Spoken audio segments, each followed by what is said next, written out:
powerful showdown about memory, privilege, and the danger of romanticizing a painful past. So what exactly did Jasmine say? Stay with us. This is a story worth every second of your time. The storm outside Jasmine Crockett's office window had yet to break, but the air inside felt no less electric. Thunder rumbled faintly behind Capitol Hill as she sat motionless at her desk, eyes fixed on a string of headlines flashing across her monitor. Black unemployment rates climbing, access to health care shrinking, crime up, trust down. Another article appeared. Byron Donalds grinning, his quote in bold, "Black families were stronger during Jim Crow." She didn't blink, just leaned back, tapping a pen against her knee like a fuse waiting for flame. Dana, her chief aide, entered without knocking, tablet in hand, voice steady. "Live broadcast. Prime time. They want you to face off with Byron on national TV. Topic, post-pandemic Black America." Jasmine took the tablet, scanned the email, then handed it back without hesitation. "Confirm it," she said, her voice flat as steel, "and tell them I'm not coming to make anybody feel comfortable." 1,000 miles away in Fort Myers, Florida, the sun carved perfect gold lines across the polished floor of Byron Donalds' congressional suite. He stood in front of the mirror adjusting his tie, not out of vanity but habit, the kind instilled by decades of sharpening his image in rooms that never quite welcomed him. The walls around him were lined with plaques, newspaper clippings, a framed photo with Donald Trump in the Oval Office. He believed in order, discipline, bootstraps. Progress didn't come from protests, it came from ownership. His aide knocked, then entered, holding a manila folder in a cautious tone. "Byron, media request, national spotlight. They want a debate on Black recovery after COVID. Jasmine Crockett is already confirmed." Byron didn't miss a beat. He offered a slow, calculated smile as he took the folder. "Finally," he said, flipping it open, "someone who'll say the quiet part out loud." To him, this wasn't just another media hit. It was a proving ground. He didn't just disagree with Jasmine Crockett. He saw her as emblematic of everything wrong with Black politics. She wore protests like armor. He wore success like proof. To Jasmine, he was a man who traded solidarity for sound bites, who used a Harvard vocabulary to sell a plantation morality. To him, she was all fire and fury with no fiscal map. Two sides of the same struggle, mutually unrecognizable, and what neither of them admitted, not to their teams, not to the mirror, not even to themselves, was that this wouldn't be a debate. It would be a reckoning. Two lives, one stage, and only one voice would leave the studio unshaken. But before the stage lights and microphones, before the first camera blinked red, the war started in the mirror. In a quiet studio dressing room tucked behind the live broadcast set, Jasmine Crockett sat still as a stone, while a young woman in jeans and a headset gently smoothed powder across her cheekbones.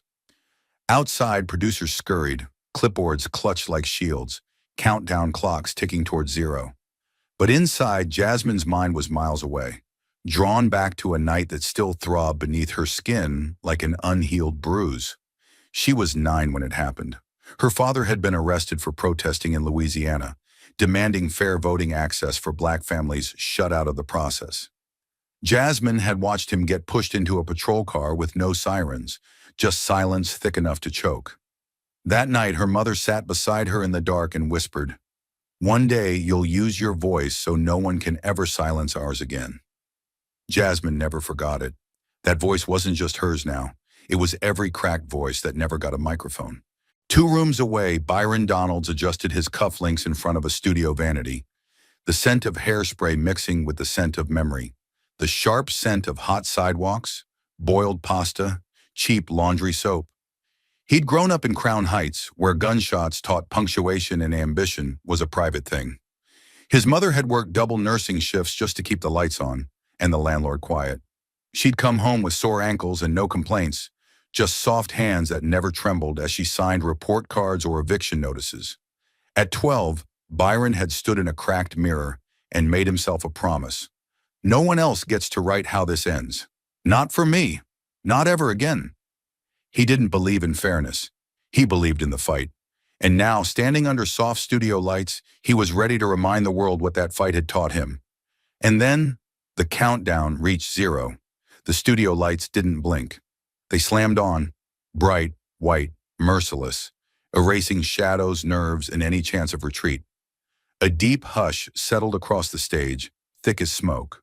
On one side of the sleek glass desk sat Congressman Byron Donalds, straight-backed, chin slightly raised, fingers folded with the confidence of a man who'd said this all before and never paid for it. Across from him, Congresswoman Jasmine Crockett, still, coiled, alert, not tense, not nervous, just waiting. Her palms rested flat on the table, her notes unopened. Her eyes, unreadable behind heavy lashes, tracked every movement, like a soldier watching the edge of the tree line for the first flicker of trouble. Behind the cameras, producers stood frozen in place, not out of confusion, but because they knew what kind of night this was going to be. They could feel it. The kind of night where headlines write themselves before the credits roll, where history doesn't wait to be approved by committee. The host inhaled shallowly, flipped to his first card, and began the ritual opening. "Good evening, and welcome to America at the Crossroads." His voice was smooth, practiced, designed to mask the minefield he was about to walk both guests into. Tonight we tackle a question that refuses to go away. Why, after years of effort and unprecedented federal aid, are Black communities still disproportionately struggling to recover from the COVID-19 pandemic? He looked to Byron first, not out of favoritism, but calculation. Let the conservative speak first. Let him throw the first spark. "Congressman Donalds," the host asked, turning his full attention to the man in the Navy suit, "what do you believe is at the root of this slow recovery?" Byron didn't hesitate, not for a breath, not for a blink.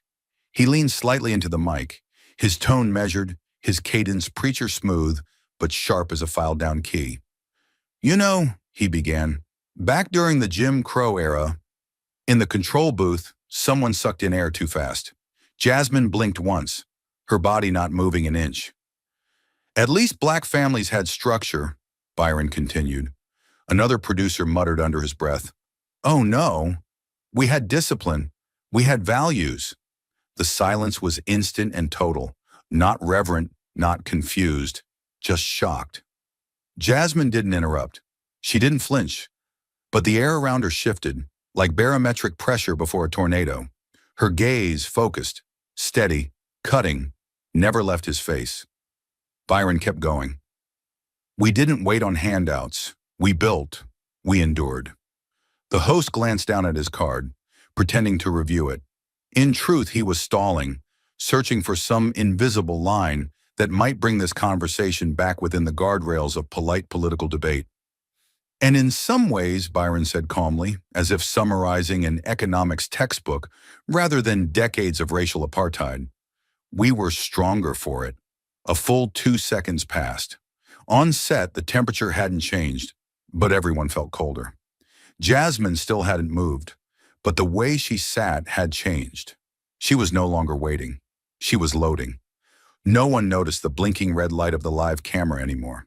No one cared that this was national television, because in that moment a line had been crossed, not just in content, but in memory, in dignity, in moral gravity. And across the country, Black families who had buried stories instead of loved ones were leaning forward. For a moment, no one breathed. The studio lights hummed overhead, cold and bright, casting a sterile glow on the stage. But the temperature had changed. It wasn't just tense, it was tectonic. The host froze in place, caught between scripts and sense. A camera operator adjusted his grip, hands suddenly damp. In the control room, one producer hovered her finger over the cut-to-break button, but didn't press it, because everyone could feel it. This wasn't the kind of silence that needed to be filled. It was the kind that needed to be witnessed. Jasmine Crockett didn't flinch. She didn't tap her notes or lean into the mic for effect. She just reached forward, slowly, steadily, and pushed the entire stack of documents to the side with a quiet scrape of paper against glass, as if to say, "I didn't bring receipts. I brought memory. I brought pain. I brought what can't be filed or footnoted." Her hands came to rest, fingers laced lightly. Then she lifted her chin and stared, not at the host, not at Byron, but straight down the barrel of the center camera. It wasn't a stare, it was an indictment. And her voice, when it came, wasn't loud. It was low, controlled, razor sharp, the kind of voice that wasn't trying to perform, but to expose. "Don't use chains," she said clearly, each word landing with the weight of a gavel, as proof of unity. The host blinked. Byron shifted in his chair, just barely. But Jasmine wasn't speaking for the people in that room. She was speaking for everyone who didn't get a room. "We were not strong because of Jim Crow," she continued, tone steady but rising in gravity. "We were strong in spite of it. And if you can't tell the difference between those two things, then maybe it's not strength you're celebrating. Maybe it's obedience. Maybe it's the kind of survival that comes when you have no choice but to be quiet, to stay small, to disappear." She exhaled once. It wasn't fatigue, it was restraint. "You know what made us fragile?" she asked, eyes narrowing only slightly. "It wasn't COVID. It wasn't the virus." Then came the second line, this time spoken more like an elegy than a statement. "COVID didn't make us weak. It didn't break our communities. What made us vulnerable," she said, her voice threading between heartbreak and fury, "was the silence. The silence of history that erased our stories, ignored our pain, and then told us to be grateful we're still standing." No one interrupted her. Not the host, not the crew, not Byron. "Don't confuse resilience with justice," she added, the words softer now, almost like a warning. "Don't mistake the ability to endure for the presence of peace. You talk about families under Jim Crow as if they were whole, but you forget why they had to hold each other so tight, because everything else in the world was trying to pull them apart." She finally turned toward Byron, not sharply, not theatrically, just enough. "And when you tell people we were better off back then," she said, "what exactly are you asking us to go back to?" Stillness. Not quiet, not yet, but stillness. The kind that only comes when a truth too long buried finally surfaces, when pain gets a mic and it doesn't apologize for taking the time to speak. There was a pause, sharp, full, electric. Not the kind of silence that settles, but the kind that tightens around the room like a grip. For a split second, even the air seemed to hold its breath. In the control booth, no one moved. The producer's hand hovered over the mute button, but didn't press it. The moderator, frozen between duty and instinct, sensed what everyone else did. This wasn't a moment to manage. This was a moment to survive. Jasmine turned her full body toward Byron, not rushed, not theatrical, just direct. The papers in front of her lay untouched now, meaningless. The script was over. What came next would be written in real time, in scars and in memory. Her voice came low, calm, but sharpened by something ancient and personal. "You're saying Jim Crow was good for families?" she asked, and the steel in her tone could cut through years of whitewashed textbooks. "That's only because you've never had it crush you beneath its foot." No one interrupted her. Not the host, not the crew, not Byron. Her words didn't fill the room with volume, but they flooded it with weight. It felt like the truth had finally gotten its turn to speak, and it had no intention of asking politely. Across from her, Byron's jaw clenched just enough to register frustration or restraint. He didn't blink. He didn't flinch. But something in him coiled tighter. "I'm just saying," he said, with the forced calm of someone who knows he's losing control of the moment. "Back then we were stronger. We didn't live on government handouts. It was the kind of line meant to provoke while pretending it wasn't. A history lesson rewritten into a talking point. A wound reduced to a policy debate, and Jasmine knew it. You could see it in the way her eyes didn't leave him, the way she didn't rush to respond. She let it sit for a second. Let everyone feel how absurd it was. Then, with the quiet power of someone who's lived through what others only study, she answered. Not with rage, but with something stronger. Live certainty. "We weren't strong because of Jim Crow," she said. Her voice didn't rise, but it resonated like a bell in a stone church. "We survived in spite of it." The sentence didn't land like a punch. It landed like truth falling into place, like a lock clicking shut on a door that would never be opened again. And then, stillness.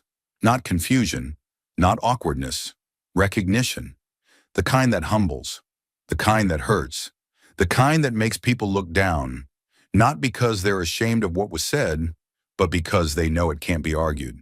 Because for a moment, just one, everyone understood. Not one word needed to follow it. The silence was already speaking. The silence stretched, not like a pause in conversation, but like a held breath in a room afraid to exhale. Jasmine didn't let it break. Instead, she leaned forward, not in aggression, but in weight. The weight of memory, of family, of truth she had not read in books but lived through bones. When she spoke again, her voice was low and careful, not because she was unsure, but because what she was about to say demanded reverence. You know, she said slowly, like unfolding a fragile photograph, my grandfather kept a notebook. Byron's brows dipped just slightly, curious, wary, but he said nothing. Jasmine's hands rested flat on the desk, steady as granite, though her fingers curled slightly as if holding something invisible. A room full of lights and cameras watched her, but in her mind, she wasn't on a stage. She was back in her grandfather's house, where the floor creaked and the air smelled like tobacco and thyme. It was a small, worn-out book, she continued, leather cover, binding frayed at the edges. He didn't keep it on a shelf. He kept it wrapped in a rubber band. In the same drawer, he kept the radio and his reading glasses. She inhaled once, not to calm herself, but to gather what came next. Every so often, usually late at night when the house was quiet, he'd take it out. He never read it aloud. He never told stories from it. I only saw him open it a few times, but I asked him once what it was. Her voice grew quieter, but more precise. He said it was a record, a list of names, people from his town, from nearby counties, mostly black men, a few women. All of them disappeared during Jim Crow. Some went missing after talking back to a white store clerk. Some were found days later. Some were never found at all. Her voice didn't crack, but it didn't need to. The silence she carried did all the breaking. They weren't martyrs. They weren't heroes in textbooks. They were neighbors, customers, kids, people who simply walked out of their homes and never made it back. Now she turned to Byron, not with rage, not even confrontation, just a clean, direct gaze that asked him to meet her at the edge of truth. My grandfather wrote them down, she said, because he knew no one else would. Not the sheriff, not the local newspaper, not the history books. Another pause, not for drama, but because that truth needed space. And then Jasmine delivered the question, slow, deliberate, her voice sharp but heartbreakingly calm. Do you remember any names of the people who were lynched? She asked. A beat. Or do you just remember the dinner table being full? The words didn't rise in volume. They didn't need to. They landed like a stone in water. Heavy, rippling, permanent. In the control room, producers stared at each other, frozen. Behind the cameras, a tech assistant wiped at the corner of his eye and pretended it was dust. And across living rooms, phones, classrooms, and kitchens all over America, people didn't move. Because when someone tells the truth like that, the only honest thing to do is listen. The silence after Jasmine's words about names, the ones lost, the ones no longer spoken, was not the kind of silence that fades. It was the kind that settled like fog, thick and immovable, coating every inch of the studio. No one moved. No one coughed. Even the stage lights seemed to dim, as if the room itself knew that a line had been crossed, not in aggression, but in revelation. And then Jasmine did something rare for a televised debate. She didn't pivot. She didn't press for applause. She simply let the weight of her own memories breathe. Her fingers, resting on a stack of papers, curled slightly as if holding on to something invisible but deeply real. When you live too close to privilege, she said finally, it gets easier to forget what pain feels like. It wasn't shouted. It wasn't delivered with fanfare. It landed softly, but it cracked something open. There was no anger in her voice, only exhaustion. Exhaustion that didn't come from the conversation at hand, but from the thousands of conversations like it. Conversations she'd had to endure her whole life. Conversations where people smiled while rewriting suffering into structure. Across from her, Byron inhaled slowly, his jaw visibly tightening, his hands folded on the table. Too tight, too deliberate. He was trying to hold the line, but her words had already pierced it. Still, he met her gaze. "Who I love," he said, "doesn't make me any less black." The sentence hovered. Not defensive, not loud, just firm. The kind of thing a man says when he's tired of having to explain his existence. Jasmine didn't nod, didn't shake her head. She studied him, not as a rival, not even as a politician, but as a man she once might have shared a sidewalk with in another life. One who'd maybe walked the same roads, but somehow ended up building a house on a different street. She drew a breath, shallow, careful, and spoke again. "Love doesn't erase history," she said. "It just changes which parts of it you're allowed to ignore." Her voice didn't rise. It didn't need to. There was no rage behind the words, only clarity.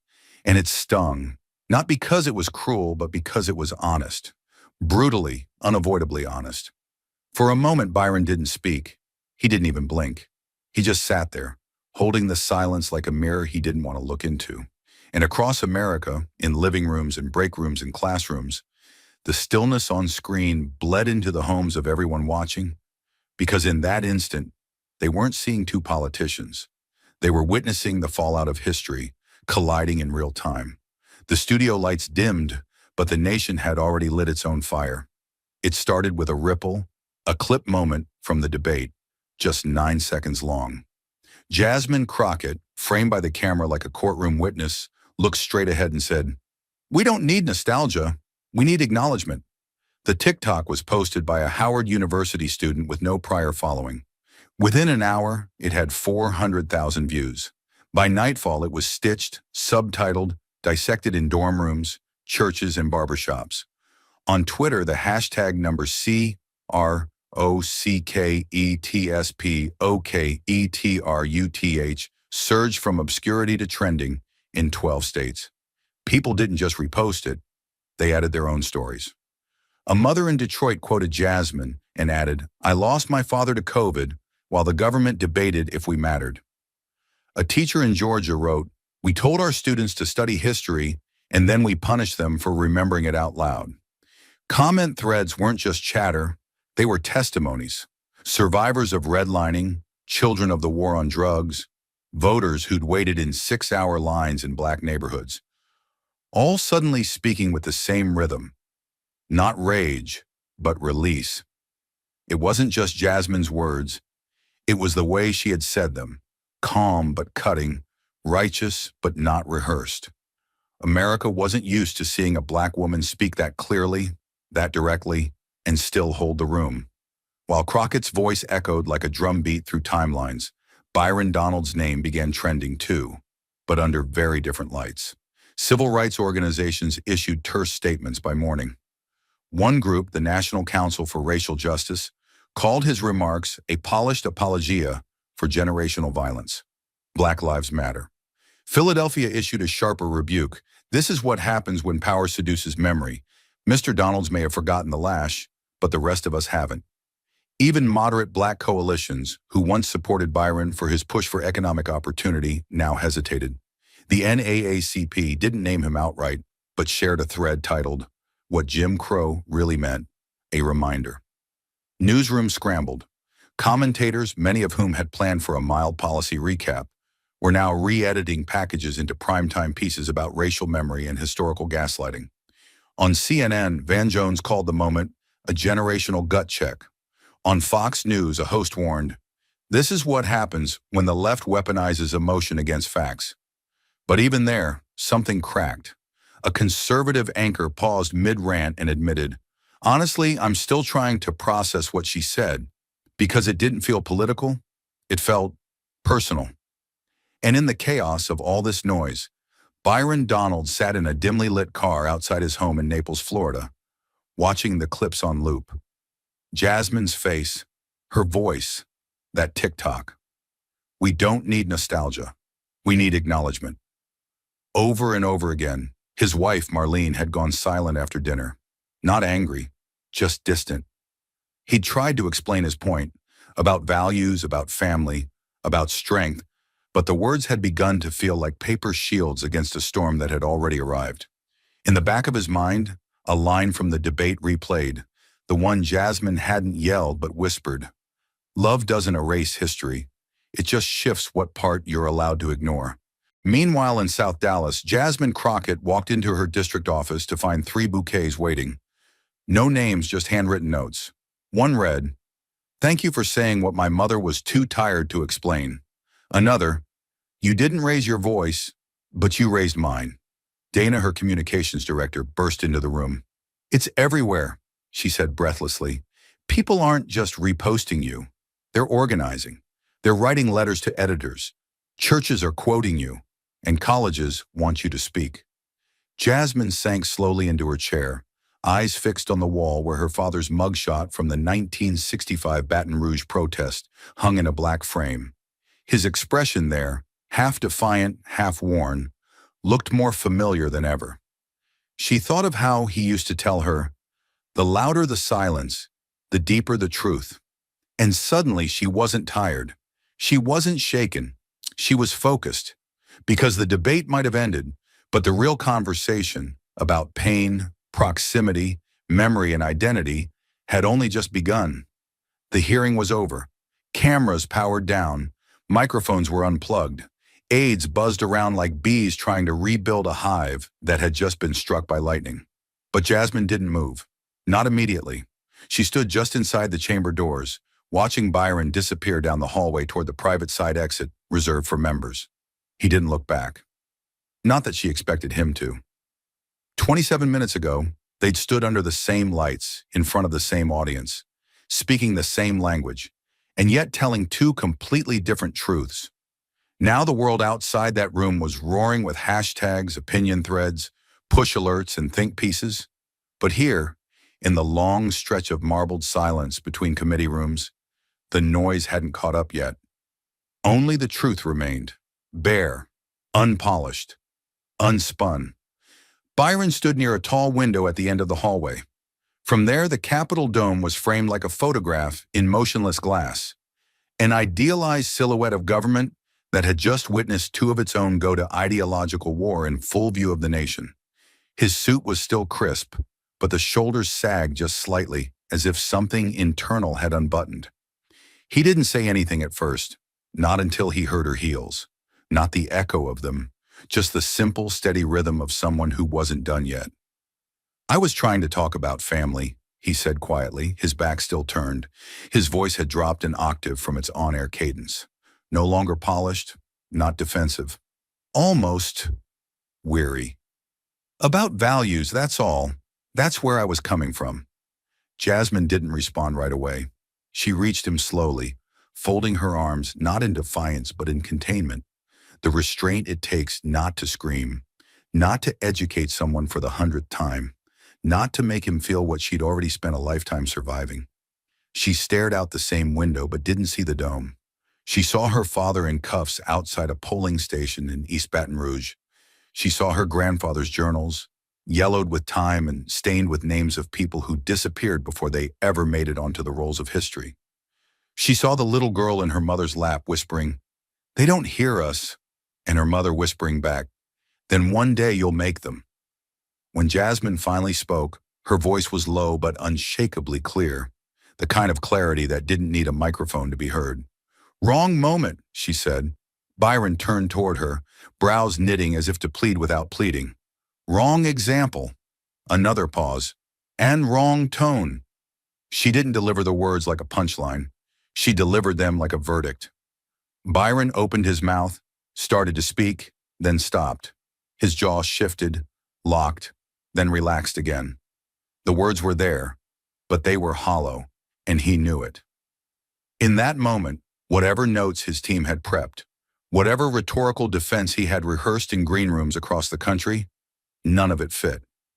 The silence that followed wasn't awkward. It was surgical. A pause long enough to cut between posture and truth. "You think I was trying to erase pain?" he finally asked, not in anger but confusion. "I was raised by a single mom. Crown Heights. Crack on the corners, police in the alleys. I know pain." Jasmine's eyes didn't narrow. They softened, but not in sympathy, in sadness. A kind of grief that comes not when someone argues with you, but when they genuinely don't understand why their words felt like betrayal. It's not about erasing pain, she said. It's about how we measure strength. You stood on that stage and pointed to Jim Crow as proof of family unity, as if oppression was the glue, as if fear was the foundation. He looked down at the polished floor. I was trying to say we held together back then. And I'm saying, she replied, we shouldn't have had to. The hallway grew heavier.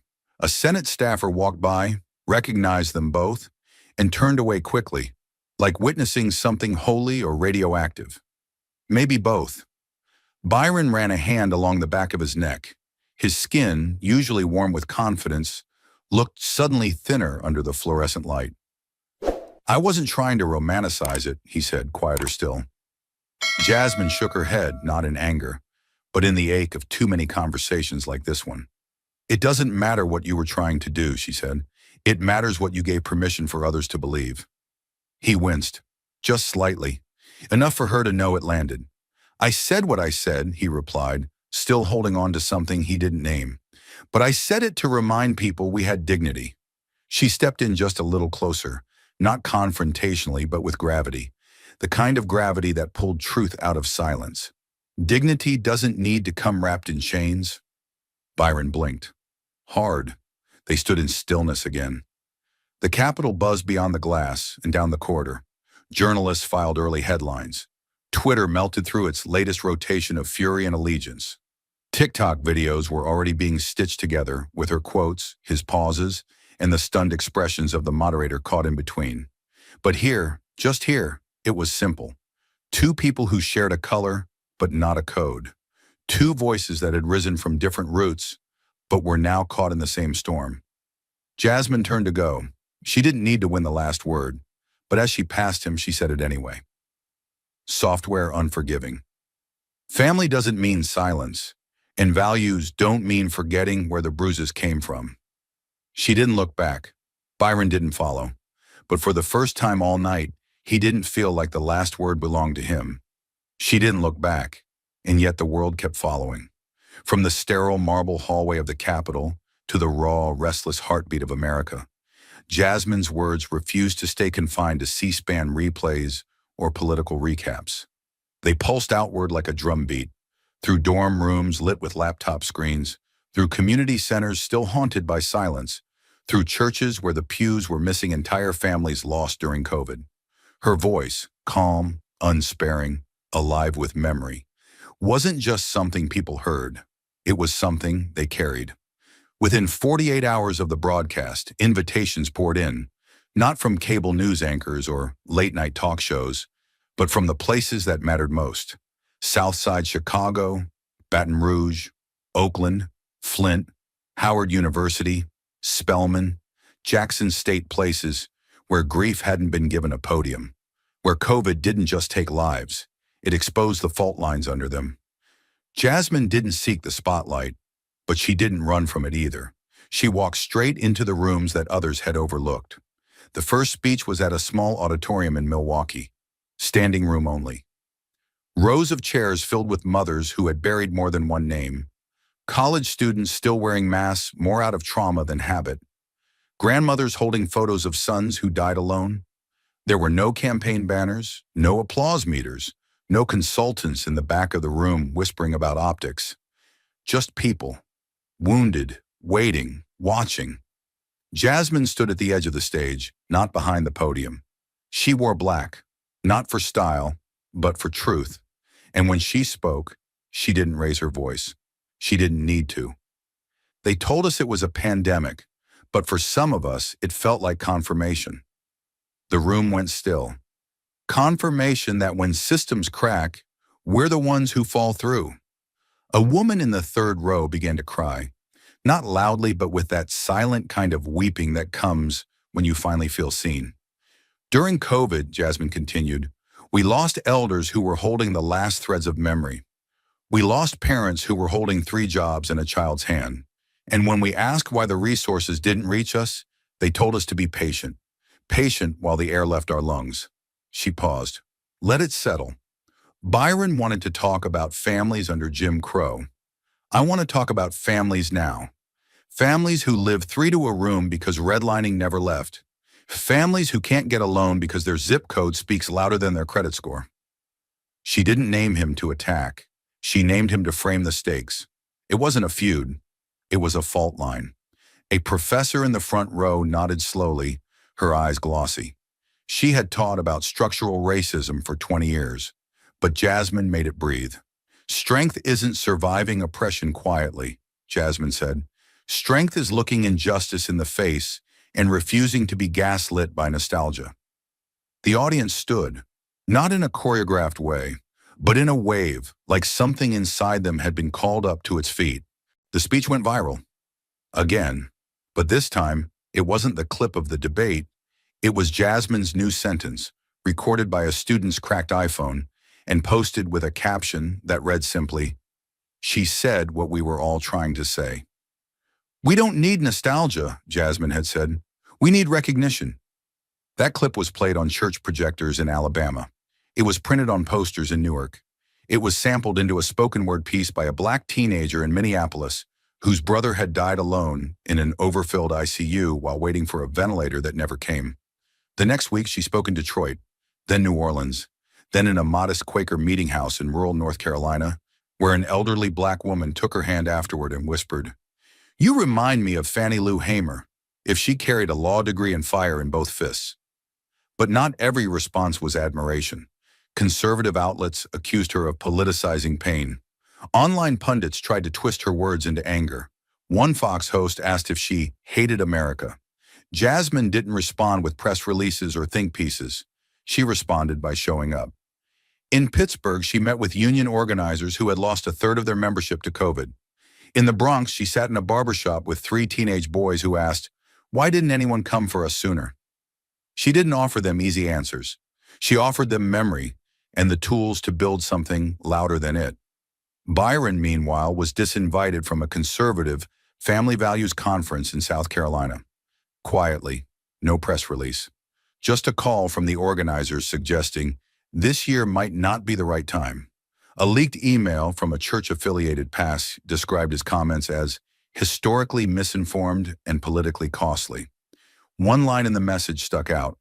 "When we erase the pain of the past, we betray the people who still carry its scars." He made fewer appearances.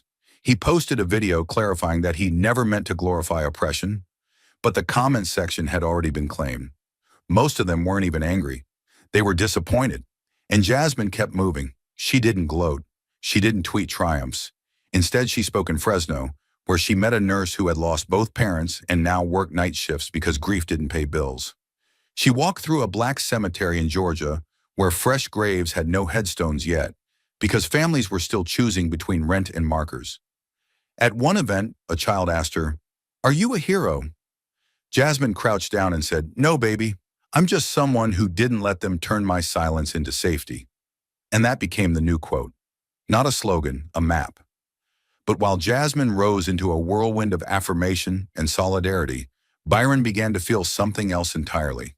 Distance. Not from his beliefs, but from the people who once applauded them. It started quietly, as political shifts often do, not with headlines or protests, but with silence. Emails once replied to in minutes now took days. The Sunday calls from senior party aides were rescheduled indefinitely. And then came the phone call from Ohio. The conference was set to be one of the largest religious gatherings in the Midwest, Faith and Family Values, hosted in Columbus, where Byron had spoken 3 times before, each to standing ovations. But this year was different. This year, his name was pulled from the keynote list, just 36 hours after it had gone public. The call came from the event director, a man Byron had hugged after his 2022 speech, and who once told him, "You're what our sons need to see." The man's voice now, hesitant, measured, drenched in PR. "We're going in a slightly different direction this year," he said after a long, awkward pause. "With everything going on online and the feedback we're getting from donors, we just think it's best to limit distractions." "Distractions," Byron repeated, his voice barely above a whisper. "We still appreciate your leadership," the man added too quickly. "Truly, this just isn't the right time." He didn't hang up immediately. He stared at his phone, as if waiting for it to correct itself, to undo what it had just done. But all it gave him was his own reflection in the black screen: sharp suit, perfectly trimmed beard, and eyes that suddenly looked much older. That night he didn't post. He didn't issue a statement. He sat in his Florida office, alone with the hum of the ceiling fan, and reread the headline that had accelerated his unraveling. Donald's Jim Crow comments ignite firestorm. It wasn't even the article that cut deepest. It was the comments beneath it, many from people he thought were in his corner. Thought he was smarter than that. Not a good look, Byron. Sad to see someone who made it forget where he came from. He scrolled in silence until he reached one that hit harder than the rest. A user with a small profile picture, just a church pew, wrote, "He forgot the difference between surviving and being free." By the end of the week, 2 Republican senators unfollowed him on social media. One conservative PS removed his photo from its endorsement page. And when he walked into a closed-door GOP meeting on Capitol Hill that Friday, the room didn't quite go cold. But it did shift. Conversations paused just long enough to make him feel like an intruder. And when he tried to offer a handshake to a younger congressman from Texas, the man nodded stiffly and turned back toward his staffer. It wasn't mutiny, it was abandonment. In a party that prized unity, Byron was becoming radioactive. Not because he had said something shocking. No, most of them had said worse in private. But because he had said it on camera. And Jasmine had been there to meet it with a truth no talking point could outshine. A week later, he received an official recommendation from his communications team to avoid further media appearances until the climate cools. He didn't argue. He just nodded. He still believed what he said, at least parts of it. He still believed in self-reliance, in discipline, in the power of family. But something had shifted inside him, even if he couldn't name it yet. A realization that belief without listening could become blindness. That you couldn't talk about history without carrying the bodies it left behind. He tried to work, filed reports, met with constituents, but everything now felt thinner, as if the foundation he had built his public identity on was cracking under the weight of context. And then came the memo from party leadership. No signatures, just an anonymous advisory distributed to key committees outlining talking points to avoid, references to slavery-era institutions, family structure under segregation, and most pointedly, unqualified comparisons between systemic injustice and modern policy debates. Byron wasn't named, but he didn't need to be. The final blow came quietly in a hallway he had walked 100 times. A journalist stopped him, not for an interview, just for a comment. "Do you think Jasmine Crockett exaggerated the pain of Jim Crow to win the argument?" Byron didn't blink. "I think she reminded America who paid the price for forgetting," he said softly. And for the first time in days, the journalist had nothing to say. The lights in the Detroit University auditorium weren't kind. They were harsh, clinical, buzzing with the quiet hum of institutional memory. But Jasmine Crockett stood beneath them without flinching. She didn't ask for the lights to be dimmed. She didn't glance at the teleprompter. Her notes lay untouched on the podium, folded, not forgotten. This wasn't a policy speech. It was something heavier, something older, something that demanded more than applause. She took a breath that wasn't for nerves. It was for grounding. "Being Black in America isn't a template," Jasmine began, her voice firm, but carrying a gentleness that almost startled the packed room. "We're not monolithic. We don't all vote the same. We don't all worship the same. But pain," she let that word settle, "pain has patterns, and if you live long enough, you learn to recognize the shape of it." The auditorium held nearly 700 people, students, professors, cafeteria workers, mothers, and the newly grieving. Some wore masks, not just out of health precaution, but to shield tears they hadn't finished shedding. In the front row sat a woman who'd lost her husband and both parents in the same month of the pandemic. Behind her, a group of public health majors clutched clipboards, their pens idle. Jasmine's eyes didn't search for approval. They scanned for connection. "Pain," she said again, "repeats itself when no one bothers to name it the first time." She wasn't preaching. She was reporting, from the inside out, from the wound. "I've been asked," she continued, why I speak like I do, why I won't smooth the edges of my voice or sit politely when someone romanticizes an era that nearly erased people like me. I'm asked why I won't debate civilly with folks who traffic in polite cruelty. She gave a dry smile that didn't quite reach her eyes. Here's why. I've seen what silence costs. My family has paid the bill more than once. She paused. The silence that followed wasn't awkward. It was reverent. My grandfather, she said, wasn't a lawyer. He never ran for office.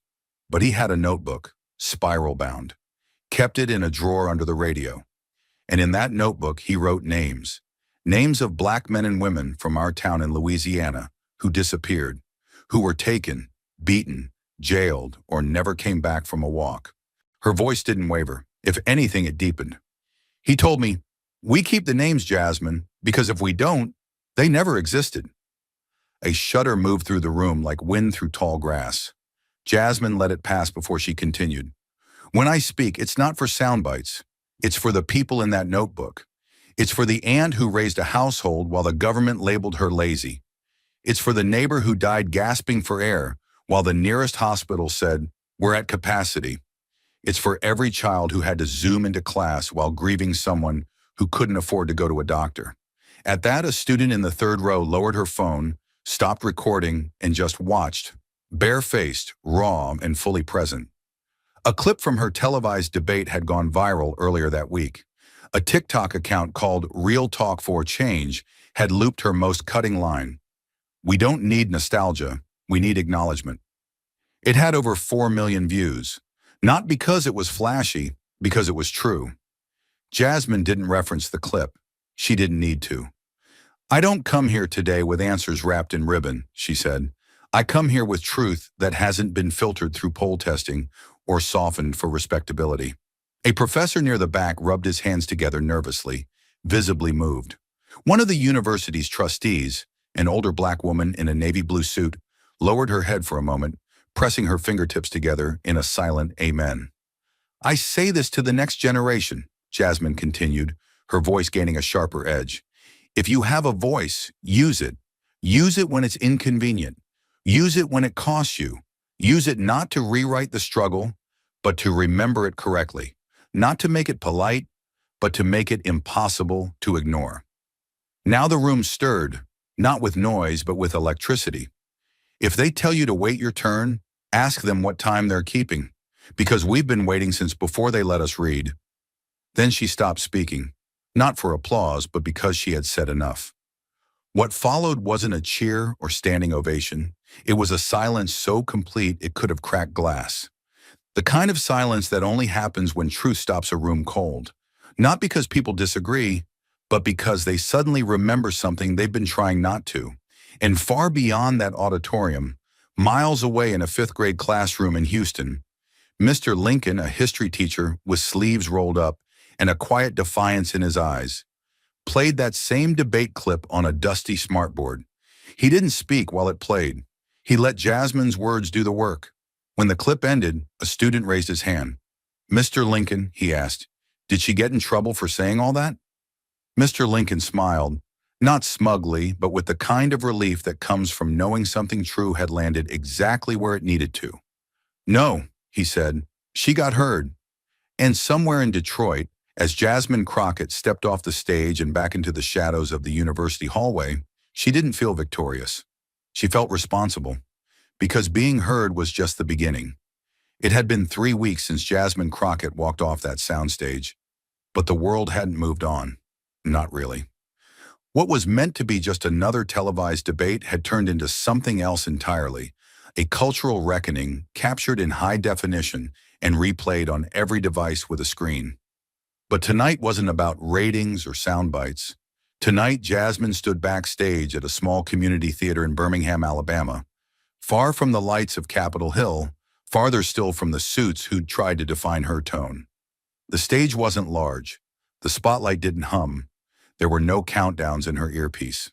Just a row of folding chairs, a few local organizers checking microphones, and an audience of 400, many of whom had buried someone during COVID and never had the words to say what it did to them. She adjusted her blazer, no teleprompter, no notes. just her voice, raw, imperfect, but wholly hers. When she stepped out, the room went still. No cheers, no clapping, just an expectant quiet. The kind that didn't ask her to perform, only to tell the truth. She began slowly. "There's something about grief that doesn't end with funerals," she said, her tone low, worn in.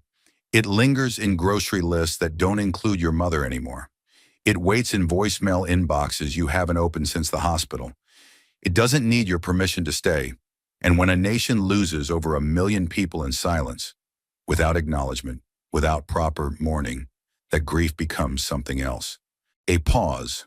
She looked out into the rows of faces, young, old, scarred in different ways. "It becomes policy." You could hear someone exhale in the back. She continued, recounting the email she got from a grandmother in Mississippi whose daughter died alone in a rural ICU because there were no ventilators left. She read, almost trembling, the line that stuck with her the most. They called her death preventable. But what about her life? Wasn't that worth preserving too? Jasmine leaned forward, gripping the podium now. "When we let grief turn into numbers, we let justice shrink into budgets." The crowd stirred, not with noise, but with weight. "This is why I walked into that studio 3 weeks ago," she said. "Not to win an argument, not to trend, but because I've buried too many voices that never got to speak." She paused again, this time not for drama, but because her throat tightened and wouldn't let the next sentence out right away. When she did speak, it was softer, but far more cutting. "Byron said we were stronger back then, that Jim Crow brought order, but he never sat next to his grandfather and heard about the neighbors who never came back. My grandfather kept a notebook, names, dates, one word beside each name, vanished. That's what unity under oppression looks like. It's not community, it's survival." Now the crowd did respond, a slow wave of murmurs, of agreement, of something deeper. A woman in the front row covered her mouth. A man near the exit bowed his head, and then she gave them the line that would live far beyond this room. "We don't need nostalgia, we need recognition." The silence that followed wasn't stillness, it was solidarity. She stepped back. No standing ovation, no need, just nods. Hundreds of them, some in tears, others with fists clenched, but all of them listening. And somewhere in a middle school in Ohio, a social studies teacher played that same speech, the one that had only aired on local public TV, for a class of 13-year-olds. One of the kids raised their hand after Jasmine said, "Grief without justice is just silence with better lighting." The boy asked, "Did she get in trouble for saying that?" The teacher smiled, not patronizing, but with a kind of reverence. "No," he said, "she got heard." The applause never quite reached a roar. It didn't have to. What Jasmine had offered wasn't a performance to be rewarded. It was a reckoning to be remembered. And as she walked down the narrow hallway backstage, unguarded and alone, the weight of what had just transpired hung on her shoulders like a soaked flag. Not heavy with regret, heavy with responsibility, because what she'd stirred in that room and across the country wasn't just conversation, it was memory. Memory sharpened into clarity, pain that demanded purpose. And now as the lights dimmed behind her and the sound crew unplugged their cords, the real question pressed in from the silence. What now? Because every story worth telling leaves behind a question that can't be ignored. And this one? It left behind a mirror. The lesson wasn't about left or right. It wasn't even about Byron or Jasmine. It was about what happens when a society forgets that dignity has a history and that history has teeth. It was about the cost of nostalgia, how it can sanitize horror, how it can package suffering in soft language and sell it back to the wounded as strength. Byron didn't come to that stage to offend, but neither did he come to remember. And that was the heart of the matter. Forgetting is easier than facing, especially when the pain wasn't yours to carry in the first place. But Jasmine remembered, not because she wanted to, but because she couldn't afford not to. She remembered a father who came home with cracked ribs from a voting rights march, a mother who kept ice packs and silence in equal measure, A grandfather who wrote names of missing neighbors like he was scribbling prayers no one would answer. These weren't abstract tales. They were inheritance.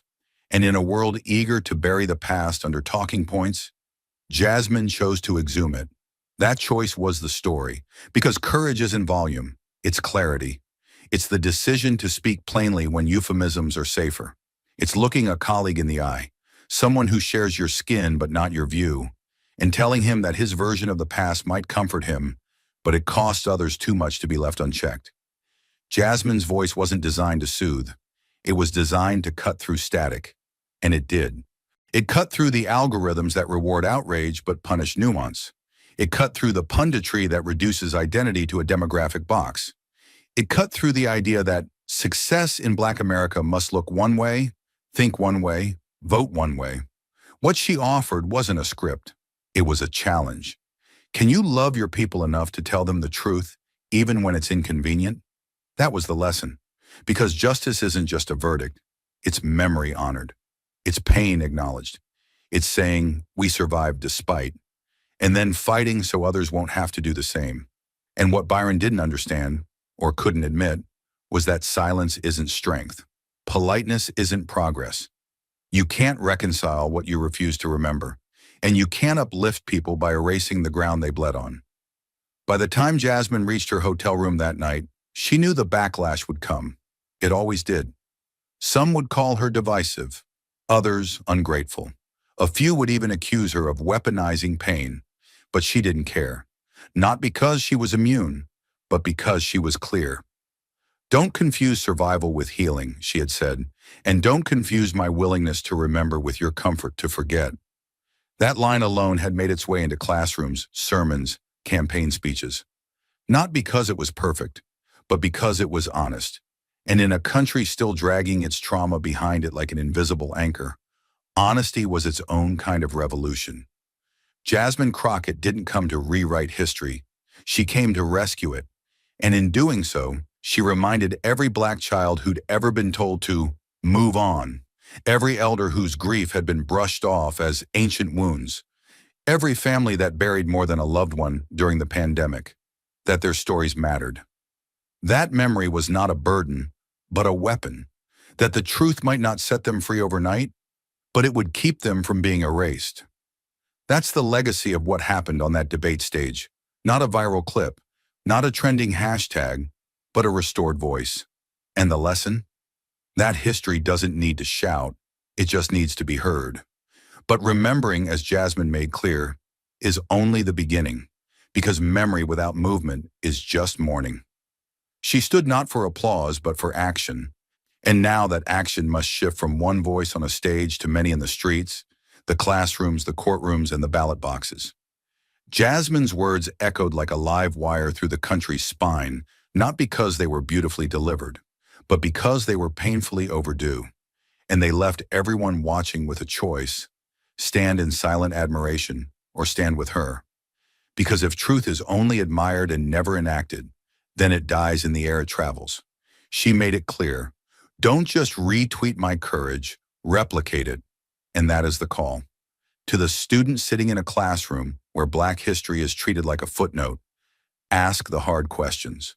When they teach you about America's greatness, ask them to show you the full picture: the hands that built the railroads without pay, the backs that bent to pick cotton under the sun, the ballots that bled ink and blood.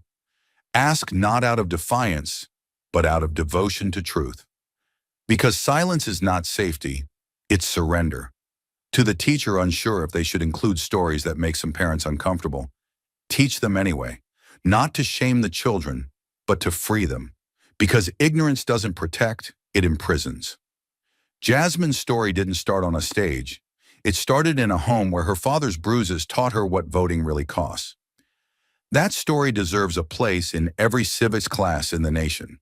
To the voter who has given up believing their voice matters, look again. Look at what one woman did with a microphone and her memory. Look at the ripple she became. When institutions forget you, remembering yourself becomes a revolutionary act. And voting is more than a right. It's a refusal to vanish. To the Black professionals navigating spaces that question their presence, stand tall. Jasmine didn't soften her voice to be accepted. She sharpened it to be heard. You don't need to shrink to fit into a boardroom. Make the room rise to meet you, and if it won't, build another one. To the allies who were moved but unsure what to do next, start with listening, then keep going. Don't just praise the Jasmine Crocketts of the world for speaking. Protect them when they're attacked. Amplify their message when it's drowned out. Invest in the communities they defend. Allyship isn't a sticker. It's a seat at the table with your wallet, your vote, and your backbone. And to the policymakers watching from the sidelines, understand this. Truth is coming for you.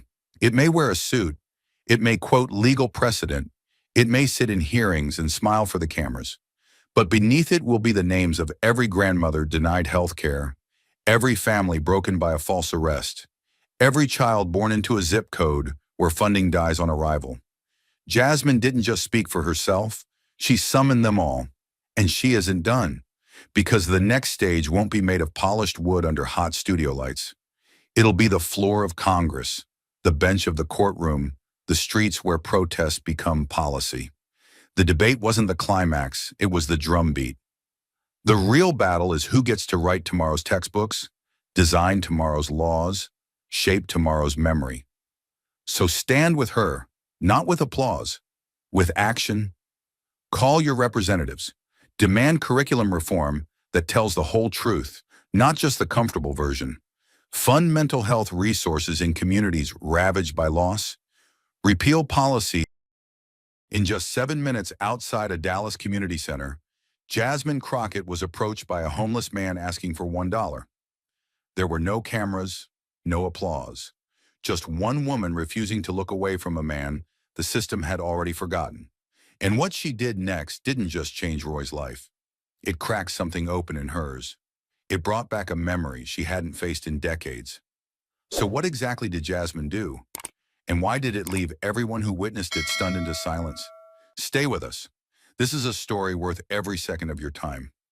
Roy, 57, stood beside a gutted-out bus stop on the edge of South Dallas, where broken glass sparkled in the gutters like fake diamonds, and the air smelled of exhaust, fried food, and something forgotten. The bus sign was gone, ripped off years ago, leaving behind only rust stains and a weathered bolt barely holding the frame upright. His khaki work jacket hung loose on his shoulders, its elbows worn shiny from use, the collar stained with sweat and weather. His sneakers were an insult to the idea of footwear, split at the seams, toes jutting through holes, soles wrapped tight with silver duct tape like a temporary fix for something permanently broken. The hunger inside him wasn't a sharp stab anymore. It was dull, grinding, constant, like static in his bones. He hadn't eaten since a volunteer dropped a banana into his lap and walked away without a word. Nobody looked at him anymore. When they did, it was through him, around him, past him, like he was street clutter. He wasn't Roy anymore. Just, yo, keep walking, or worst of all, nothing. Behind him, the city began to stir. Diesel engines coughed to life. Warehouse bay doors groaned open. The soundscape of the working class unfolded around him, like a song he used to know the words to. He glanced down at his hands, calloused, scarred, shaking slightly, not from fear, but from the slow decay of being forgotten. Once, those same hands had crafted steel, arched sparks across iron, sealed frames for fire escapes and water towers. 20 years ago, he was a certified welder, union proud, the kind of man who could fix anything except the things that broke inside a home. He drove a red Ford pickup with his name stenciled in block letters on the tailgate, had a wife named Rosa who smiled even when money was thin, and a daughter, Aubrey, who used to chase fireflies while he barbecued out back in a lawn chair. He stood tall then, back straight, chest full, known, respected.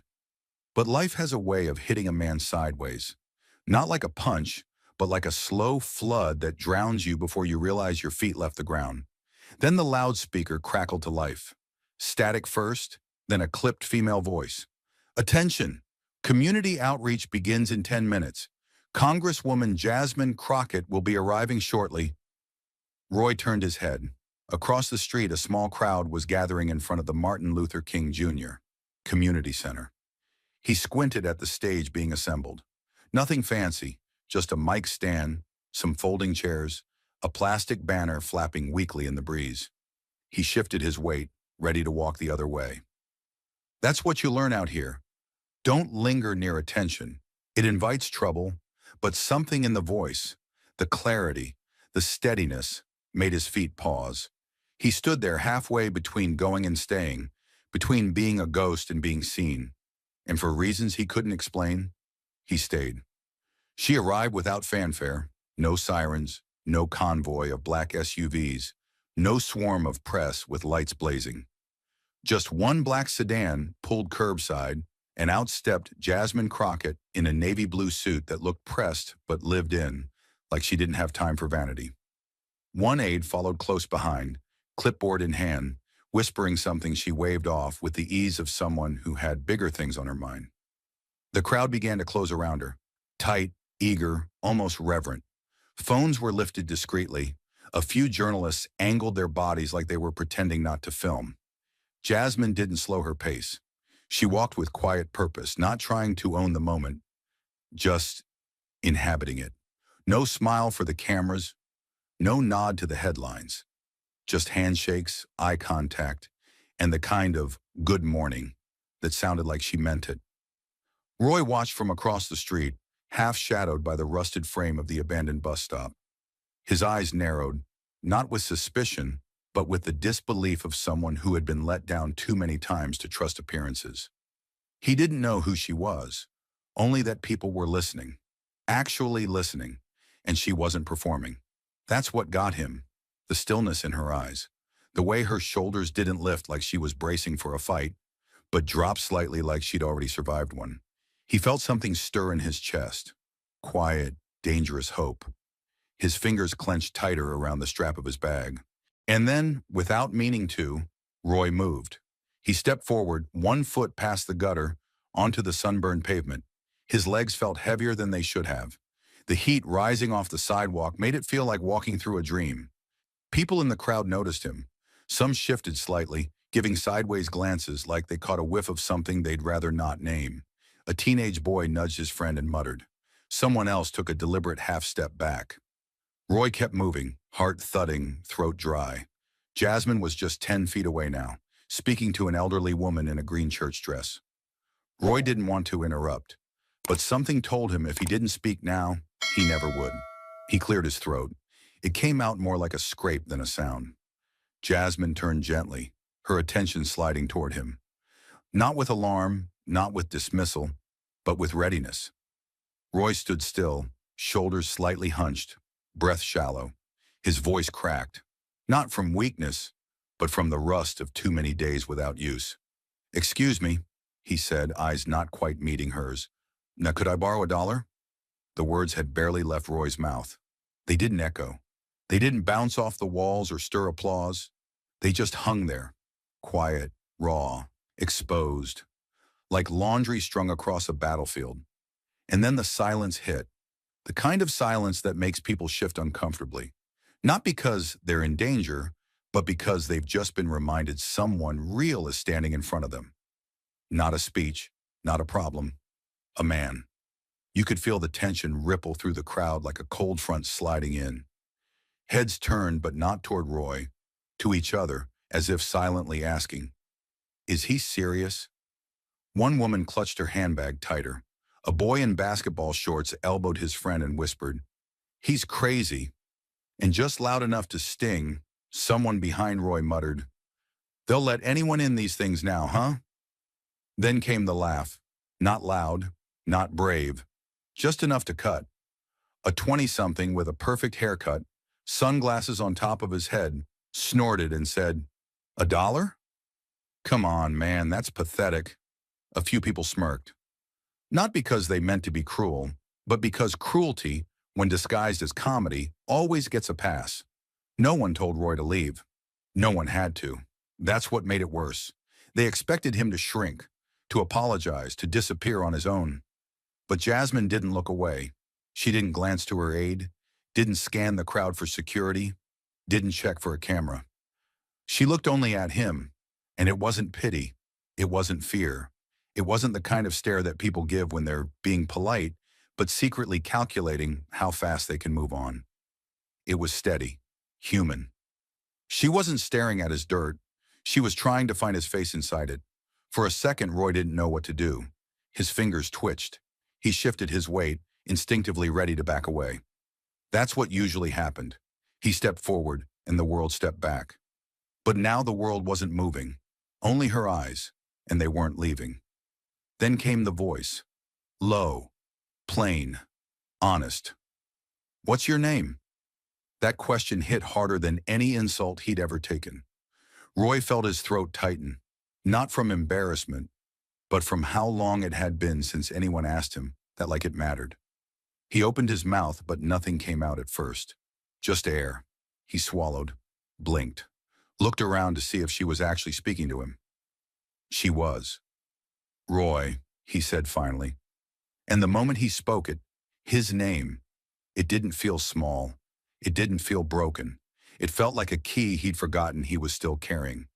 Something shifted around them. Not loud, not dramatic, just a hush. Someone lowered their phone. Someone else straightened their spine. The aide, who had been inching closer out of caution, took a step back. Not out of fear, but out of respect. Jasmine nodded slowly, not like she was verifying a name, like she was honoring it. Roy didn't know what to say next. He didn't even know if there was anything left to say, but Jasmine did.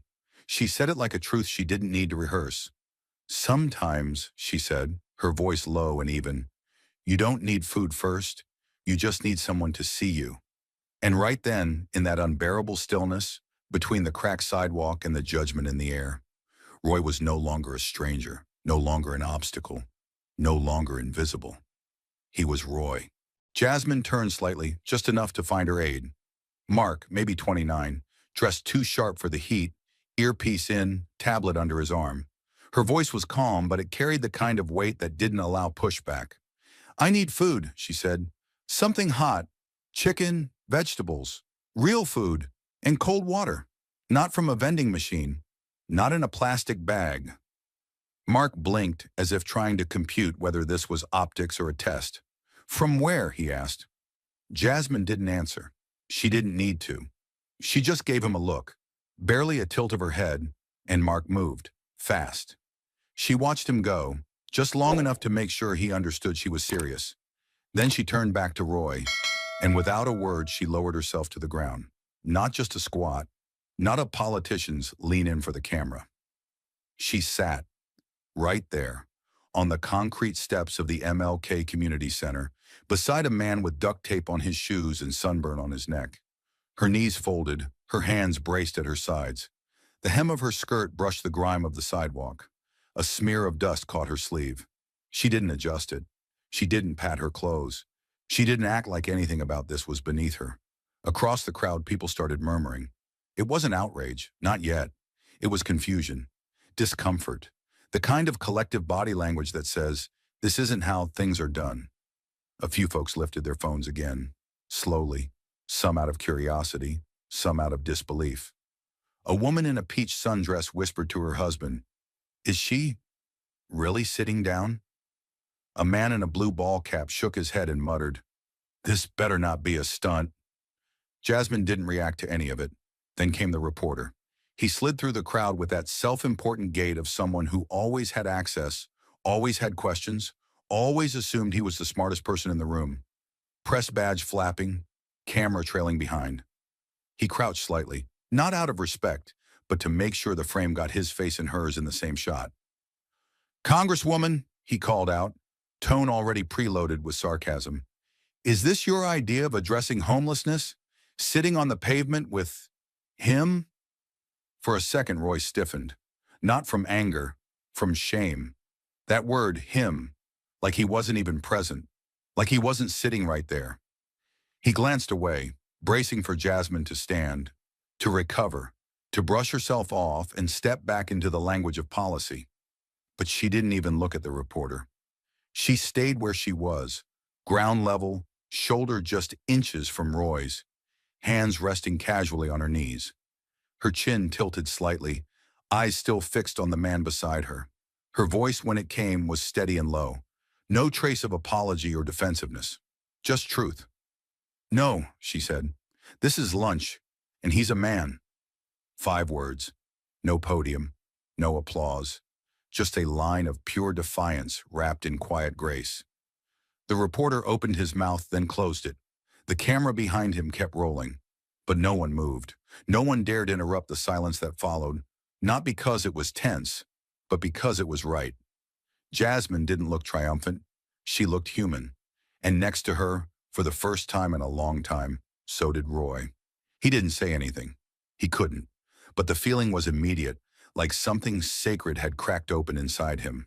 Not pity, not charity, just dignity, restored, not gifted. And it had come from something as simple, as unthinkable, as a woman in a press suit, sitting down. She'd said it so simply, he's a man, like it was the most obvious truth in the world. But for Roy, it landed like a punch to the ribs. Not because it hurt, but because somewhere deep inside, he'd forgotten it was still true. He didn't speak right away. For a while, they just sat there. 2 people, surrounded by cameras, curiosity, and cement. A car drove by, bass thudding, drowning out the hum of the city for a few seconds.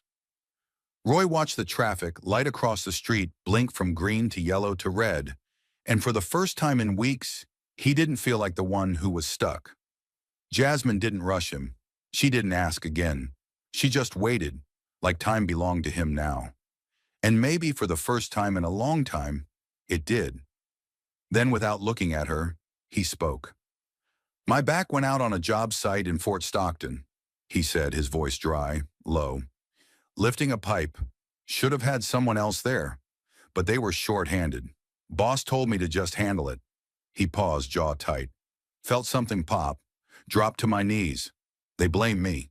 Said I lifted wrong. No insurance. No help. Just told me to rest up and maybe come back in a week. He shook his head. Didn't even get that last paycheck. Jasmine said nothing. Didn't nod. Didn't blink. Just listened. Roy stared at the street. After that, things just fell apart. I couldn't work, so the bills stacked up. My wife, Rosa, she tried holding everything together. Picked up 2 jobs, sold her car, maxed out her card for my meds. His voice wavered slightly. It wasn't enough. Bank sent the notice. We lost the house.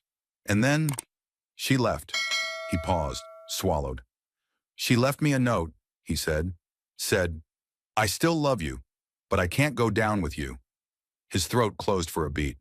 My daughter Aubrey stopped talking to me not long after.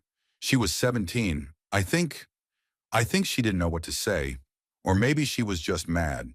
Either way, I don't blame her. A gust of wind blew a napkin down the sidewalk. Still, Jasmine didn't move. That was 6 years ago, Roy said. Since then, I've been everywhere and nowhere. Couch here, shelter there, sidewalk most nights. Someone stole my boots once while I was sleeping. His mouth tightened, eyes still forward. I stopped telling people all this. No one wants to hear it. They just want you to shut up and disappear. It went quiet again. Then Jasmine asked gently, "If you could go back, would you still want to weld?" Roy blinked as if surprised by the question. His hands opened slightly on his lap. "Welding?" he said. "Hell yeah, every single day." He let out a slow breath. "But I don't got ID, don't got a home, don't even got my birth certificate anymore. Can't rent, can't apply, can't open a damn checking account. People don't even see me as real anymore." He looked down. "I'm just broken." Jasmine turned to him. No pity in her eyes, just quiet honesty. "You're not broken, Roy," she said. "You're just tired. That's not the same." At first, he just looked at her, like he wasn't sure he'd heard right. Then slowly, a chuckle slipped out. Short, low, almost startled. He looked down at the ground, shaking his head. "Damn," he said. "That's the first time I laughed I don't even remember." Jasmine didn't smile. She just nodded once, steady and real, like she meant every word.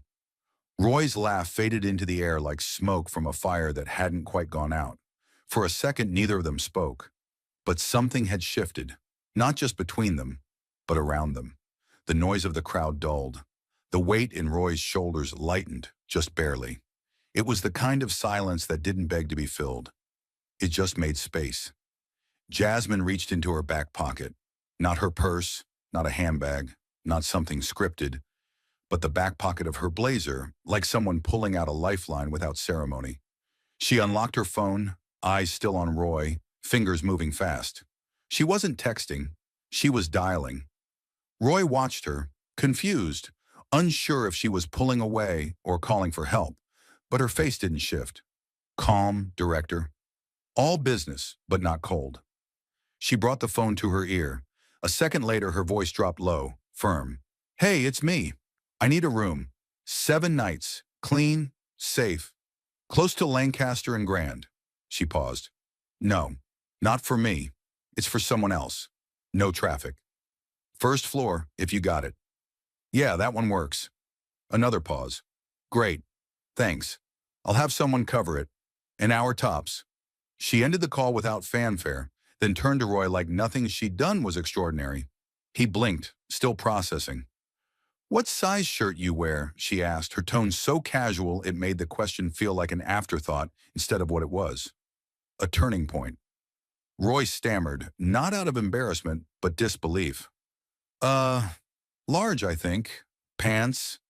34 waist. Drawstring, if possible. Jasmine nodded and turned slightly toward her aide, who had just reappeared from the far side of the crowd, holding a bag of takeout. She didn't even let him speak. I need you to grab clothes, she said, voice firm, low enough not to invite attention, but sharp enough to draw obedience. Shirt, pants, underwear, socks, toiletries, shoes, size 10.5, new, nothing used, no clearance bin charity crap. Her tone sharpened, just enough to make it clear this wasn't negotiable. No leftovers, full kit, new, period. The aide paused, more stunned than confused, but then nodded quickly, already pulling out his phone. Roy sat perfectly still. He hadn't moved since the moment she pulled the phone out. The world around him felt like it had slowed to a crawl, like he was watching a movie that somehow had him in the center of it. But none of it felt real. He looked down at his shoes, duct tape and all, then at her, then at the phone in her hand. His voice, when it came, was quiet, but filled with something harder than surprise. It was a whisper built from years of being ignored. Why are you doing this? He asked. Jasmine turned back toward him. She didn't smile, didn't launch into some poetic monologue about second chances or God's plan. She just looked at him like she had since the beginning, straight on like he was worth facing. And then she said, because someone did it for me once, and they didn't ask for my resume either. For a moment, the words didn't even land. They just hung there. Simple, quiet, devastating. Roy stared at her. Not suspicious, not skeptical, just stunned. He searched her face for any sign that this was a performance, that the cameras were influencing this moment, that someone backstage was pulling strings. But there was none of that. Just her, sitting next to him, ordering food, calling motels, talking like kindness didn't need qualifications. He opened his mouth but didn't know what to say. His throat was thick again, not with emotion this time, but with history, with confusion, with the weight of being treated like a human being without having to beg for it first. The aide was already disappearing again into the street, muttering notes into his phone, dialing up some store, checking times, prices, whatever logistics Jasmine had just put into motion without even blinking. Roy rubbed the back of his neck. He couldn't remember the last time someone asked him his shoe size. He couldn't remember the last time someone spent more than 30 seconds looking him in the eye. He looked at Jasmine again. You don't even know me, he said quietly. Not as an accusation, just a fact. And Jasmine, still seated on that dusty sidewalk beside him, nodded. I know, she said. Doesn't mean I shouldn't care. The moment didn't explode. It didn't go viral. No one clapped. No one cried. But in that quiet corner of Dallas, between a plastic banner and a rusted bus stop, something impossible was happening. A man who'd been erased was being restored, not by grand gestures, but by ordinary decisions made with uncommon decency. And somehow, That felt bigger than anything else. Roy's question still lingered in the air. Why are you doing this? And Jasmine had answered it plainly. But when her eyes drifted away, just for a moment, they weren't looking at Roy anymore. They were looking backward toward a shadow she'd carried for most of her life, a face the world had forgotten, but she never had. She remembered the heat first. Houston, late summer, too early for school and too late for hope. Jasmine was 13, skinny, fast-talking, full of questions no one had time to answer.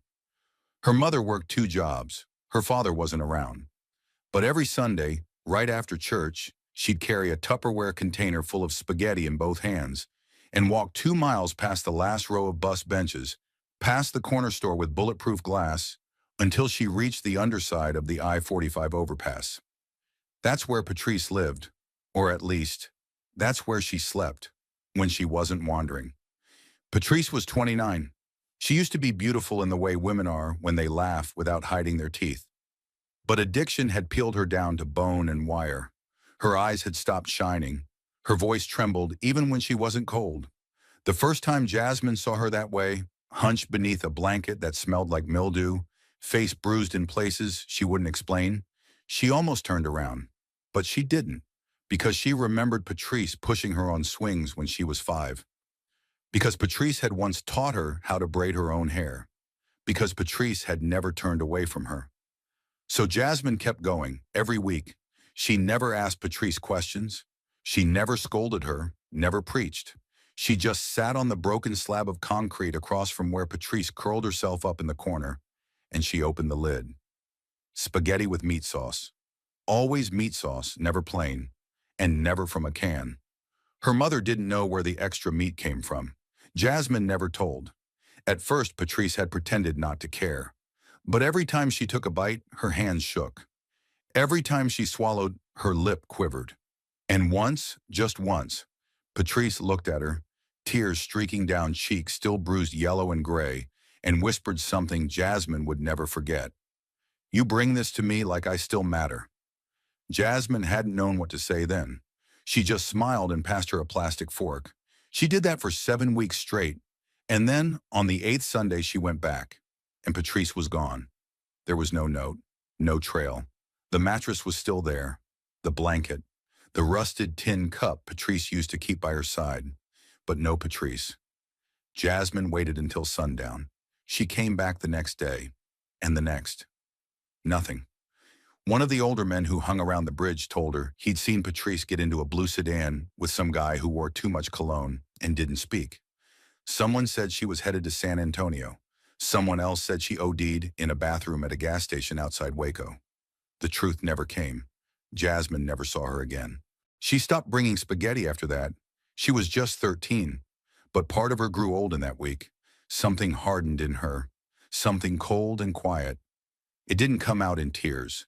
It came out in resolve, in the way she started to notice every person who lived in shadows, every man who talked to himself in the park, every woman curled up behind a dumpster at night like garbage waiting for pickup. She didn't see strangers. She saw Patrice, over and over again. Different names, same emptiness. Now, sitting beside Roy on that concrete step, watching him hold his emotions back the same way Patrice used to choke back hunger, Jasmine felt that old ache stir like fire beneath ash. She stared at her hands, clean but dusty from the sidewalk, and thought about those Sundays. Thought about how spaghetti didn't fix anything, but it let someone feel like a person for just a few minutes. She exhaled, eyes locked on the middle distance. And then, without raising her voice, almost like talking to herself, she whispered, I couldn't save her, but Roy, maybe I still can. The words weren't dramatic. They weren't meant for applause or attention. They were quiet, private, but heavy enough to silence even the noise inside her own chest. She didn't look at Roy when she said it. She didn't need to. This wasn't about him knowing. This was about her remembering. Remembering what it means when the world turns its back. Remembering what it means to be too late. Remembering why she fought so hard. Why she sat on dirty steps in expensive clothes without caring. Why she didn't blink when people whispered or judged. Because once there was a woman under a bridge who cried over spaghetti and said, "You bring this to me like I still matter." And now there was a man beside her who just asked for $1 and didn't know he still mattered either. Jasmine didn't say another word after that. She didn't have to.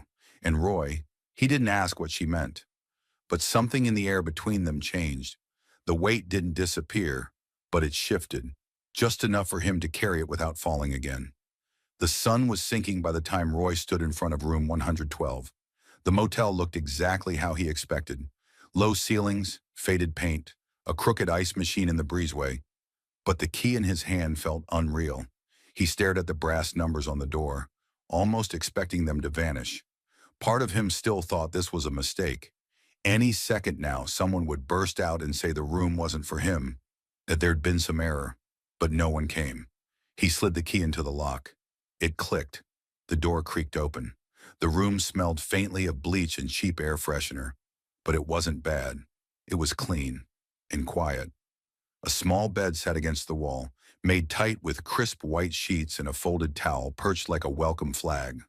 Next to it, a dresser, a lamp with a working bulb, and a plastic-wrapped bar of soap on the sink. On the pillow lay a bag, inside fresh clothes, travel-sized toiletries, and a prepaid phone. The screen blinked once, and there it was. One contact already saved. J. Crockett. Roy didn't move for a while. He just stood there, inside the doorway, like the air itself might collapse if he exhaled too loud. Eventually, he sat down on the edge of the bed. The mattress gave slightly under his weight, not much, but enough to remind him he wasn't sitting on concrete. Slowly, carefully, he reached down and began unwrapping his shoes. The duct tape peeled like old skin. The soles crackled with each movement. His fingers trembled, not from weakness, but from the fear that even this might be too much to ask. When the shoes finally came off, his feet ached just from the release. His socks were stiff with sweat and grime. He peeled them away gently and saw the damage underneath. His heels were cracked, the skin raw, and the sides of his big toe were red and swollen from rubbing against canvas that had stopped being shoe long ago. One toenail was purple. Two others were half broken. He winced. Then, without thinking, he reached into the bag and pulled out the new socks. They were white, thick, clean, folded neatly like they belonged to someone whose life hadn't collapsed. He held them in both hands, didn't put them on right away, just held them. For a long moment, he stared at the fabric like it was a foreign object, something holy, something undeserved. His fingers ran along the cuffs. They weren't luxury, they weren't expensive, but they were new. New, not donated, not discarded, not half-worn or mismatched or soaked in someone else's story. Just his. He slid them on slowly. They hugged his feet like they remembered what comfort was. Roy sat still for several minutes, both feet flat on the carpet, socks snug, shoulders hunched. Not from pain, but from the fear that if he moved too fast, the moment would break. Then finally he stood up. He walked to the bathroom. The light flickered once, then steadied. The mirror was clean. Not spotless, but clean. He turned on the faucet. Hot water came immediately. He touched it, then stared at the steam curling into the air, like proof that some kind of miracle was still possible. He undressed. His shirt stuck to his skin in places. His jeans nearly folded on their own. He stepped into the shower and let the water hit him, and for a moment he thought he might cry. But he didn't. Not because he wasn't feeling anything, but because he didn't know how to let all of it out at once. He washed his hair, washed his face, washed parts of himself he hadn't dared to scrub in weeks. When he stepped out, the towel was warm from the steam, and he dried himself like a man trying not to wake a dream. Back in the main room, he got dressed. New shirt, fresh pants with a drawstring, socks still soft on his feet. He sat again on the edge of the bed and reached for the mirror mounted above the dresser. What stared back wasn't perfect. His beard was still patchy, his eyes still tired, his skin still weathered. But it wasn't a ghost. It wasn't, "Hey man," it wasn't, "Move along." It was Roy. His jaw tightened. He looked down at his feet. Wiggle. Still there. He rubbed the soles together, felt the softness again, like they were whispering something his mind hadn't caught up to yet. He chuckled under his breath. a sound halfway between gratitude and disbelief. Then, as if afraid to say it too loud, he whispered, "It's just socks, but it feels like being allowed again." He leaned back slowly on the mattress, elbows first, then shoulders, then the back of his head. The pillow gave way beneath him. The sheet was smooth. The air conditioner hummed. There were no sirens, no footsteps overhead, no men yelling from the next alley over. Just silence. Real silence. He stared at the ceiling for a long time, eyes wide, hands resting on his stomach. He didn't even pull the blanket over himself. He didn't dare fall asleep yet, because sleep was something you did when you were safe. And tonight, for the first time in too damn long, he was. He didn't know when he fell asleep. One moment he was staring at the ceiling, heart pounding, like he didn't trust the silence. And the next it was morning, but not like the mornings he'd known. This was quiet, still, without threat. No alarms, no yelling, no cops moving people along. For once, the day waited for him. Sunlight pushed through the beige motel curtains and slanted bars, lighting the room in golden dust. Roy opened his eyes slowly, unsure if he was dreaming again. The bed was still there. So were the socks on his feet. He looked around as if to confirm it hadn't all dissolved overnight. Same walls, same bag, same weight in his chest. But something about that weight felt different now. Not gone, but not strangling him either. A soft knock tapped twice at the door. Roy sat up, muscles stiff but not screaming. He pulled his shirt straight, stood, and opened the door. Mark, Jasmine's aide, stood there with a brown paper bag in one hand and a shoebox in the other. "Morning," Mark said. No small talk, no sympathy, just like a guy handing something off to a neighbor. Roy liked that. "Got you a breakfast sandwich and some orange juice, and these." He held up the box. Roy took the bag first, then the shoebox. His hands shook more than he wanted them to. He turned, walked back inside, and sat on the bed like it might vanish if he moved too fast. Mark didn't follow him in, just nodded and said, "You need anything else? You call that number in the phone. We're around." Roy nodded, barely speaking. The door closed quietly behind Mark. For a moment, Roy just sat there, the bag in one hand, the shoebox in the other. He opened the bag slowly. The sandwich was still warm. Egg, sausage, cheese. The smell hit him like a punch in the chest. Not because he was starving, but because it smelled like something meant for him. Not thrown at him, not handed off like charity, just given. He unwrapped the sandwich and took a bite, his jaw tight, his throat working hard. It was messy and soft and perfect. He ate slowly, chewing like a man afraid the food would vanish between bites. Then he set it down on the nightstand and turned his attention to the shoebox. He opened it gently, like it might explode. Inside was a brand new pair of gray walking sneakers. No logos, just clean lines, still stuffed with paper. He lifted them out one at a time, ran his hand over the arch. No holes, no patches. The soles still smelled like the store. Roy stared at them for a long time. "When I was a kid," he whispered to himself, "I used to dream about getting new shoes for Christmas." He smiled without meaning to. Not a wide smile, just a small one that tugged at the corner of his mouth and hurt in a good way. Never thought I'd feel that again at 57. He slid the shoes on slowly, tying the laces with careful knots. They fit. They didn't pinch. They didn't lean sideways. He stood up, walked a small circle around the bed. His steps felt even, solid, real. Then he looked at the phone. It sat on the dresser where he'd left it the night before, screen dark, single contact glowing faintly beneath the glass. J. Crockett. But that wasn't the name he was thinking about. He picked the phone up. His hands were trembling again, but this time it wasn't from fear. It was from memory, and something even scarier, hope. He hadn't spoken to Aubrey in 4 years, not since the last time she'd yelled at him, voice breaking, telling him he was impossible to help. He'd hung up first, not because he wanted to, but because he couldn't stand the sound of disappointment in her voice. Roy sat down again on the bed, phone in one hand, the other resting on his knee. He stared at the keypad, dialed her number from memory. Every second his finger hovered before pressing a digit Felt like a decision he wasn't ready to make. But somehow he made it. Ring. Once. Twice. 3 times. His mouth went dry. 4 rings. He almost ended the call. Then, "Hello?" Her voice was different. Older. Stronger. Still unmistakably her. Roy opened his mouth. No sound came. She said again, this time softer. "Hello." It's me," he said. A long pause. She didn't hang up. He could hear her breathing. He waited for a word, a curse, anything. She whispered, "Dad?" He closed his eyes. The word hit like a freight train. "Yeah, it's me." Another pause. Then shakier. "Where are you?" "In Dallas," he said. "Got a room for the week." Another silence, but she was still on the line. "I didn't call to ask for anything," Roy said. His voice was raw, pulled from somewhere deep. "I just wanted to tell you, I'm still here." That broke something. He could hear it in her breath. It caught, like she was holding it in her hands and didn't know what to do with it. Then very softly she said, "I thought you were gone."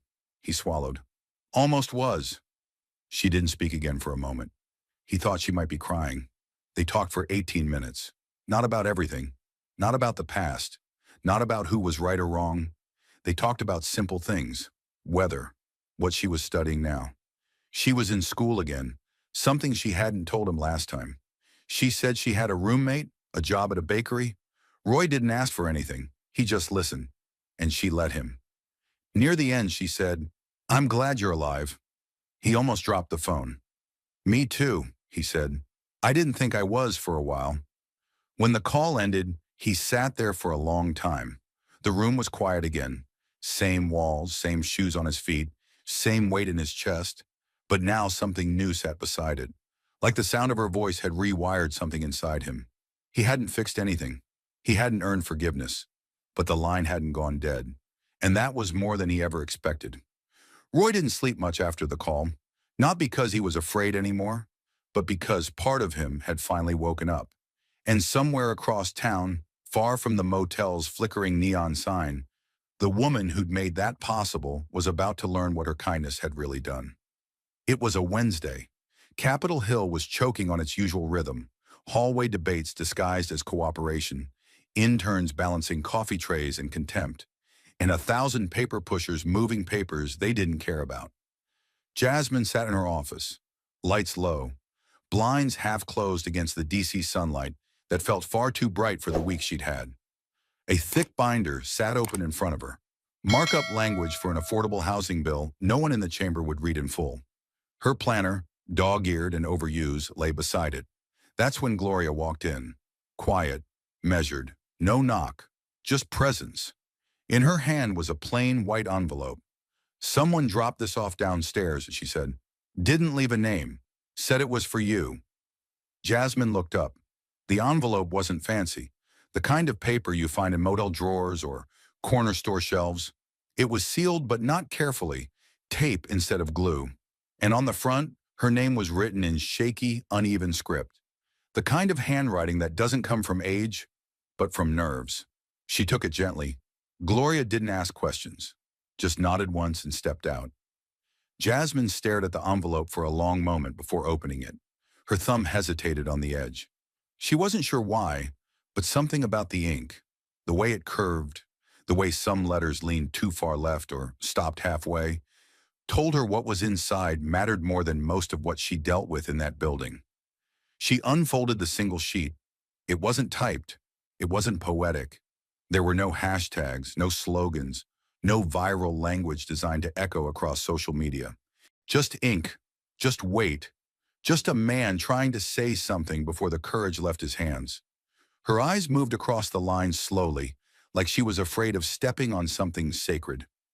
"Congresswoman, I don't have fancy words. And I didn't know where else to send this. You didn't just give me a plate of food. You didn't just give me a room. You gave me back my name. You gave me back my daughter. I talked to her. 18 minutes, not long, not enough. But enough to know I still exist to her. I didn't ask for forgiveness. I didn't ask for anything. I just told her I was still here, and she didn't hang up. That means more than I can explain. I'm heading out tomorrow. Got a cousin in Amarillo. He's got space on his couch. I told him I want to work again. Don't know what kind. Doesn't matter. I'm not scared anymore. I thought I'd be dead in a parking lot by the end of this year. But you made me believe I'm still allowed to live. I won't waste it. Thank you for seeing me. Thank you for sitting down. The last line was scratched in, almost etched, like he'd written it 3 times before settling on that version. Jasmine stared at the final word. Roy, that was it. No phone number, no request, no plea for more. Just a man who had once asked for $1 and found himself again. She didn't cry. She didn't smile. She didn't reach for the camera like some do when a story feels marketable. Instead, she folded the letter once, carefully, tightly, and slid it into the back sleeve of her planner. Not in the front where the headlines lived, not on her desk, but inside, where the real thing stayed, tucked between sticky notes and hearing schedules and half-written questions for upcoming committees. She leaned back in her chair, eyes fixed on nothing in particular.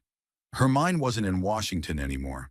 It was in Dallas, on a sidewalk still warm from the sun, on a man sitting beside her who'd once believed dignity was something you had to earn back, until someone finally reminded him he never lost it. She remembered the weight of the silence when she sat down next to him, the looks, the whispers, the way the cameras leaned forward, hungry for a soundbite, and got something they didn't know how to use. This is lunch, and he's a man.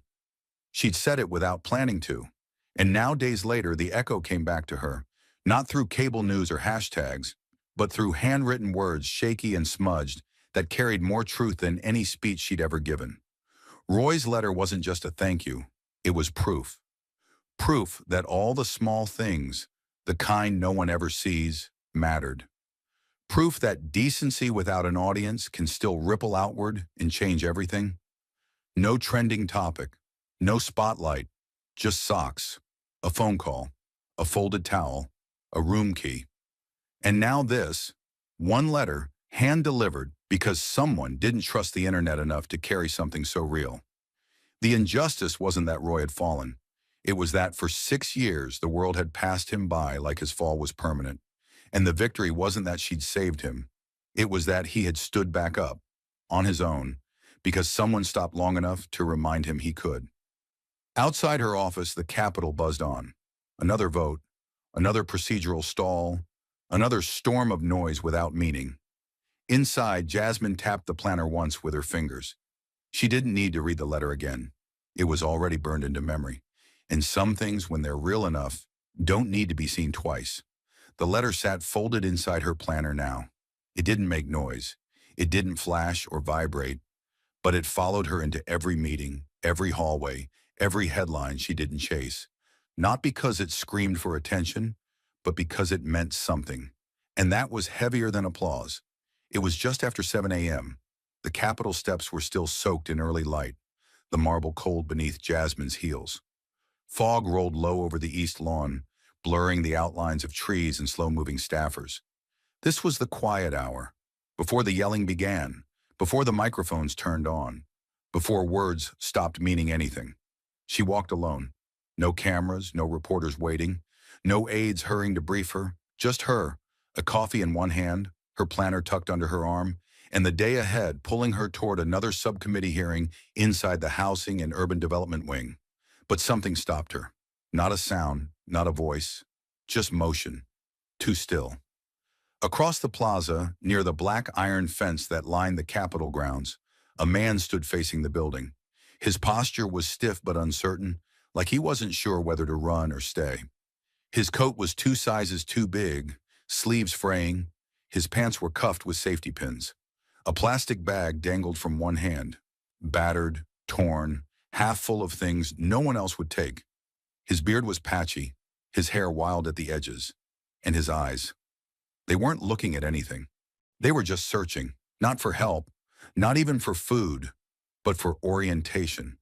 Like he'd landed in a place that used to mean something and couldn't remember why. Jasmine slowed. She didn't think, didn't calculate. She just followed the weight in her chest. A Capitol police officer noticed her changing course, took one step forward, but she lifted her hand gently, not to stop him, just to let him know, I see him. She walked across the pavement, each step quiet but deliberate. As she got closer, she could see more. The man's shoes, two different brands, two different sizes, his hands cracked and raw at the knuckles, his shoulders drawn tight like a man expecting confrontation even in silence. He didn't notice her at first. He was too busy trying not to look lost. Then he did.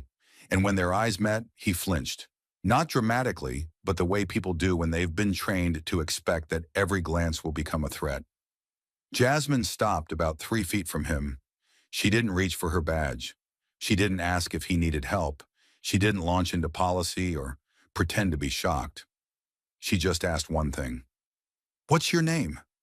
Her voice didn't carry. It didn't need to. It was soft, almost too soft for the scale of the building behind her. But in that moment, it was the only thing real between them. The man blinked, confused at first, like he wasn't sure he'd heard right, like he wasn't sure he even had a name anymore. Then, hesitantly, he cleared his throat. His voice cracked. Jason! He looked down as he said it, as if the name belonged to someone else now, someone he used to be, someone better. Jasmine nodded once. She didn't smile. She didn't pity him. She just saw him. There were no phones recording, no journalists lurking behind columns, no press secretary rushing to turn the moment into a tweet. And yet this was the moment that would never be printed in a subcommittee transcript, never be quoted in campaign ads, never make it to C-SPAN or viral accounts with edited music beds. But it would be the moment she carried longer than any applause, because this was Roy all over again, but with different eyes, a different coat, a different past. Because this was Patrice in a different city, standing instead of sitting, still waiting to know if someone would see her before she disappeared. Because this was every single person who stood too close to the line and got pushed just past it. Because sometimes the most important work happened off the record. Jasmine stepped a little closer, not enough to scare him, just enough to prove she wasn't afraid of the distance. She didn't say she had a plan for him. She didn't promise anything. She just asked his name and listened when he said it. Jason looked up again. His shoulders weren't relaxed. Not yet. But they'd lowered just slightly, enough to know something had shifted. She reached into her coat and pulled out a small notepad, ripped off a clean page, wrote a name, a phone number, folded it once, slowly, and held it out. Jason didn't take it right away. He looked at her like she was handing him something breakable. Then, gently, he reached for it. His fingers brushed hers, and for a second he just stood there holding it. Like even paper was too much to trust. Jasmine didn't pressure him. She just said, "There's a number on there. Someone who won't ask questions you don't want to answer. Just call if you want to eat today. Or sit somewhere warm. That's all." Then she nodded once and turned back toward the Capitol. The steps were waiting. So was the hearing. So was the performance the world expected her to give. But for the first time in weeks, she didn't feel like she was playing a part. She felt like herself. Behind her, Jason didn't move for a long time, but eventually he looked down at the paper and held it like a map. The steps behind Jasmine were polished smooth by power and history. The man she'd just spoken to, Jason, was already half shadowed again by the rising sun. And as she walked through the stone archway of the Capitol, into the chamber where voices boomed and cameras blinked like warnings, she carried something no one in that building could measure. A moment where justice wasn't argued. It was lived. Let's be clear. This wasn't a miracle. This wasn't some carefully designed redemption arc, written with lighting cues and applause built in. This was a truth that most people step over on their way to something louder. A man asked for $1. A woman gave him her time. And the world didn't notice. Not really, because the world isn't built to notice stories like this. It's built to reward noise, to elevate performance, to turn human struggle into headlines and then bury it beneath the next scandal before the ink dries. But this wasn't noise. It was something quieter and far more dangerous to the systems that survive on indifference. It was recognition. Roy didn't need saving. What he needed was to stop being erased, to stop being treated like a failed version of a citizen. He had already survived the fall. What he needed was space to stand again. That's what dignity does. And dignity, by its nature, doesn't trend. It doesn't require permission. It doesn't ask who you voted for or how long you've been clean. It just says, you're still here. That's enough. Roy's story isn't rare. That's the tragedy. There are thousands like him, men and women sitting on curbs outside government buildings, with entire lives stored in 2 trash bags and a name no one said in months. We've made it normal, expected. The cost of living, they say, the consequence of bad decisions. But who defines bad? Was Roy's decision to lift that pipe a bad one? Was getting sick a failure? Was trusting a job that didn't protect him a moral flaw? We love the idea of meritocracy until we have to explain why people like Roy are punished more severely for breaking down than others are for breaking the law. There's a violence to bureaucracy, quiet, clean, untraceable. It looks like lost ID cards, closed shelters, empty promises of wait lists that never open. It looks like a grown man sitting outside a community center with duct tape around his shoes, holding his breath because he's asking for a single dollar and expects to be treated like a criminal for it. And then someone like Jasmine comes along, not as a savior, not as a hero, but simply as a person willing to stop. That's what this was. Not charity, not pity, just the radical act of not looking away. She didn't ask for Roy's resume. She didn't make him earn a warm meal with a story long enough to prove he'd suffered. She didn't condition her kindness on gratitude or improvement. She sat down. She listened. She remembered. And that's what broke everything open. Not just for Roy, but for Jasmine, too. Because it brought back Patrice, the spaghetti, the silence under the overpass that tasted like regret and rain. And suddenly all the hearings, all the policy talk, all the amendments and infographics, they collapsed into something painfully simple. If you can't stop for one man on the street, what good is all this power? The truth is, our systems aren't failing. They're functioning exactly as they were designed, to leave people behind quietly, to separate compassion from action, to pretend that justice only matters in courtrooms. But what Jasmine did, what Roy needed, was a reminder that justice starts with presence, and presence starts with a question no one asks anymore. What's your name? Not to file you, not to manage you, just to see you, because that's what Roy got back. Not a home, not a paycheck, but his identity. He went from hey man to Roy. He went from being someone shuffled past to someone written to. That letter he sent, it didn't have a return address. It didn't ask for anything. It just said, you gave me back my name. You gave me back my daughter. That line could have been lost in any inbox. But Jasmine folded it, pressed it between the pages of her planner, and carried it through every hallway she walked from that day forward. Not because it made her feel noble, but because it made her remember why she was here. We forget that public service doesn't start with speeches. It starts with stillness, with the courage to kneel beside someone when everyone else is stepping over them. It's not the cameras that matter. It's the moments that happen when they're gone. Jasmine never tweeted about Roy, never built a campaign ad around that sidewalk, never wrote his name into a press release. And that's why it mattered. Because the world didn't validate that moment, she did. In a city built to forget, she chose to remember. So here's the real question this story asks of all of us. When was the last time you looked at someone and saw a life instead of a label? When was the last time you asked someone's name without needing something in return? When was the last time you stopped long enough to realize that being invisible is the most brutal kind of poverty? This isn't about politics. This is about presence. It's about the quiet war being fought every day, not on TV, but in alleys, shelters, sidewalks, and empty chairs at family dinners. And if Roy's story teaches us anything, it's this. You don't have to rescue someone to remind them they're not lost. You don't have to solve homelessness to see a man in pain and sit beside him. You don't have to be famous to matter. You just have to stop. Ask the question, wait for the answer, hold it. And if you're lucky, if you're really listening, you'll find that sometimes the smallest acts carry the loudest echoes, because there are no viral moments that compare to being remembered by name. The lesson was clear. The silence we tolerate writes more policy than the laws we pass. And Roy's story, his survival, wasn't the exception. It was the warning. So the question is no longer, what will happen to them?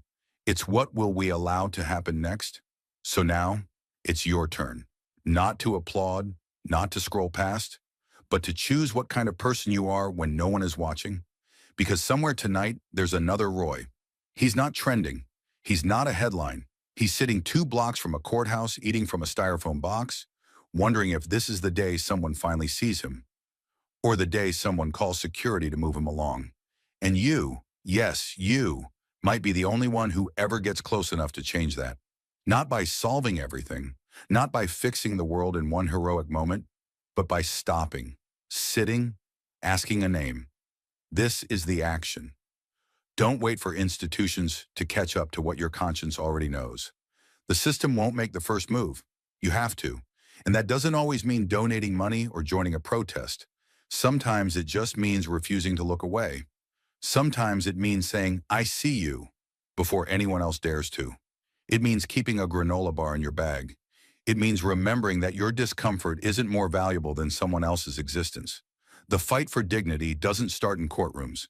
It starts on sidewalks, so start there. Start where Roy sat. Start where Jasmine stood. And if you ever find yourself in the middle of a crowd, if someone next to you asks for $1, or directions, or just a second of your time, don't do what you've been trained to do. Don't step aside. Don't move faster. Don't pretend you didn't hear. Because that moment could be everything. Not to you, but to them. And if you're lucky, if you listen close enough, you might just hear something change. Thank you for watching until this moment and for standing with us on this journey for justice. Your support means everything, like subscribe and turn on notifications so you never miss what's next. And we'd love to hear your thoughts. Leave a comment below and let us know what moved you most in this story. Together, our voices make a difference.